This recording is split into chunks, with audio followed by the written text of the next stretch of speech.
Si Aga Mulak ay isa rin sa popular na tao sa Pilipinas. Siya ay isang Filipino actor, businessman, product endorser at film producer. Ang nag-iisang original heartthrob ng Philippine showbiz industry. Sumikat siya masyado noong dekada 90s. Ang totoong pangalan niya ay Ariel Aquino Mulak o mas kilala na Aga Mulak, ay ipinanganak noong August 12, 1969 sa Galang Maternity Clinic sa Santa Cruz, Manila. Sa susunod na buwan ay magse-celebrate siya ng ika-55 years old niya. Si Aga ang pangalawa sa apat na anak nila Alvaro at Anita Mulak. Ang mga kapatid naman ni Aga na sina Arlene, Almira at Albert ay nasa showbiz industry din. Ang ina ni Aga Mulak ay namatay sa edad na 58 years old ng 2007. Habang ang ama naman ni Aga na si Alvaro Mulak ay namatay naman noong 2018 sa edad na 71 years old. Bago nawala ang ama ni Aga Mulak ay nagkaroon muna ito ng 8 mga anak. Ang mga half-siblings nila na sina Aaron Mulak, AJ Mulak, Andrea Mulak and Andrew Mulak. Ang ilan sa kanila ay pinasok rin ang mundo ng pag-aartista. Ang mga half-siblings ni Aga Mulak ay anak ng kanyang ama sa iba't ibang mga babae. Nasa lahi na talaga ng mga Mulak ang pag-aartista. Nagsimula ito noong 1960 kay Amalia Fuentes na kapatid ng ama ni Aga na pinasok rin ang pag-aartista. May isa pa sila ng kapatid na lalaki na si Alexander Mulak, na isa ring artista noon na ama naman ang sikat na artista ngayon na si Nino Mulak. Alam mo ba na sina Aga Mulak at ang pamilya nito ay may lahing foreign blood? Ang grandfather ni Aga ay isang pure Spanish-German at habang ang kanyang grandmother naman ay may dugong kalahating Chinese. Kaya makikita talaga sa kanilang pamilya ng mga mestizo at mestiza sila. Noong kabataan pa ni Aga ay may kaya sila, dahil ang ama nito ay isa ring sikat na artista noong late 60s at 70s at isa rin itong producer. Kaya nakapag-aral si Aga sa mga pribadong paaralan, siya ay nakapagtapos ng high school sa isang private Catholic school, na Aquinas School na kung saan ang lahat ng mag-aaral dito ay lahat lalaki. Noong nag-college naman siya ay nag-aral sa San Beda College at kumuha ng kursong commerce. Pero hindi niya ito natapos dahil nag-dropped out na siya upang makafocus na sa pag-aartista.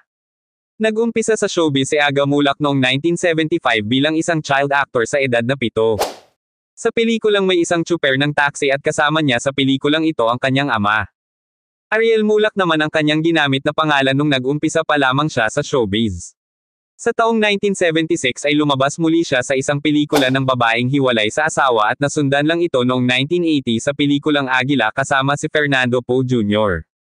Noong nag-teens na si Aga ay dito na siya nag-umpisang sumikat ng husto, nang isa siya sa bumida sa pelikulang Bagets noong 1984 sa edad na 14.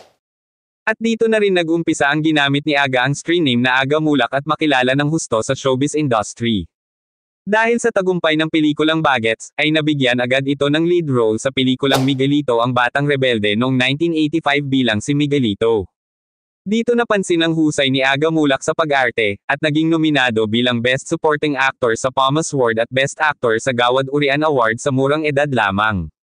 Noong dekada 90s ay nagkaroon ng mga mature role si Aga at naging Philippines top matinee idols. At nagkaroon ng kaliwat kanan ng mga proyekto sa pelikula at telebisyon. Ang isa sa naging proyekto niya sa telebisyon na nagpasikat sa kanya ng husto ay ang comedy sitcom na Okie Dokie Doc ng ABS-CBN na umabot sa 7 taon. Si Aga Mulak din ang Philippine original heartthrob ng showbiz industry, bago nagkaroon ng Piolo Pascual at Daniel Padilla, na tinitilihan ng mga babaeng fans sa kanilang henerasyon ay may Aga Mulak din na tinitilihan din sa kanyang henerasyon. Si Aga Mulak din ang sinasabing king of romance drama sa Philippine showbiz industry. Dahil si Aga Mulak ang heartthrob noong dekada 90s at isa sa pinakamagandang lalaking artista sa bansa natin. Kaya maraming mga babae ang nahuhumaling sa kanya. Kaya ngayon ay alamin naman natin ang mga babaeng nakarelasyon at nauugnay sa kanya. Noong 1986 ay nagkaroon sila ng relasyon ni Janice de Belen noong nagkasama sila sa pelikulang Super 123. At nagkaroon ng bunga ang kanilang relasyon. Si Janice ay nabuntis ni Aga sa edad na 18 habang si Aga naman ay nasa 17 taong gulang pa lamang sa mga panahon na iyon.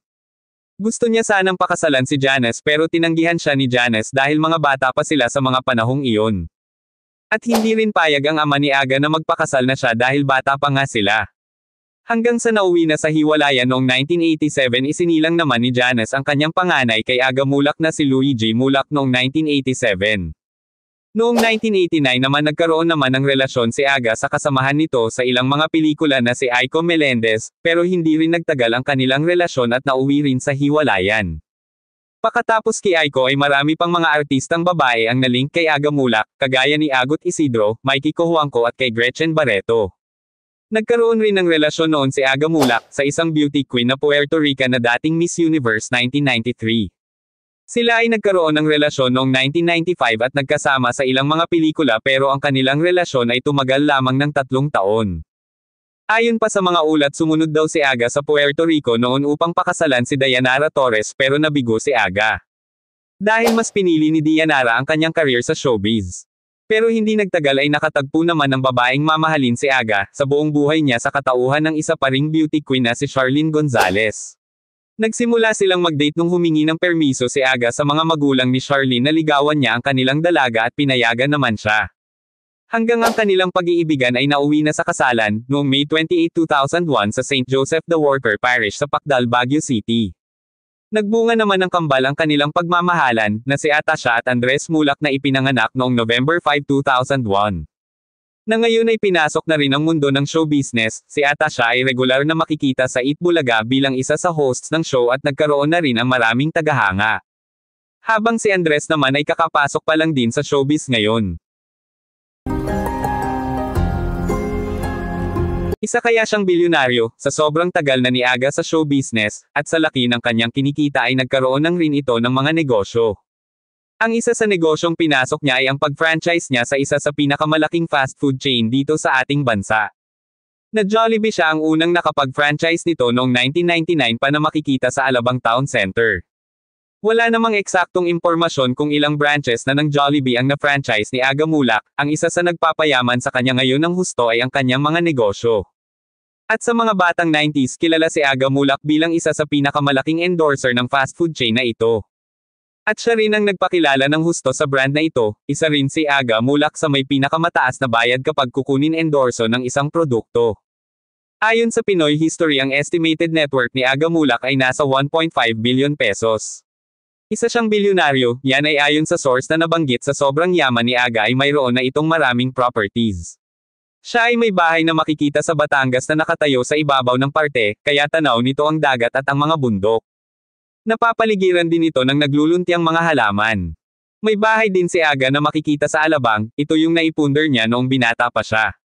Nagpagawa rin siya ng bagong bahay sa Alabang pa rin para naman sa kanyang pamilya, may mga sasakyan din si Aga Mulak, kagaya na lamang nitong Lexus GX 570 na may halagang 6.5 million pesos. Ito lang ang nakita kong sasakyan na nakita ko na pinakita niya sa publiko. Ayon kasi kay Aga sa isa nitong interview, kung bibili ka ng mga bagay na luho mo ay dapat tanungin mo ang sarili mo kung gusto mo ba o baka naman gusto mo lang magyabang. Dahil kung gusto mong magyabang ay huwag mo na lang bilhin. Kaya may mga sasakyan at mga bahay si Aga na hindi niya pinakita sa publiko dahil ayaw niyang magyabang.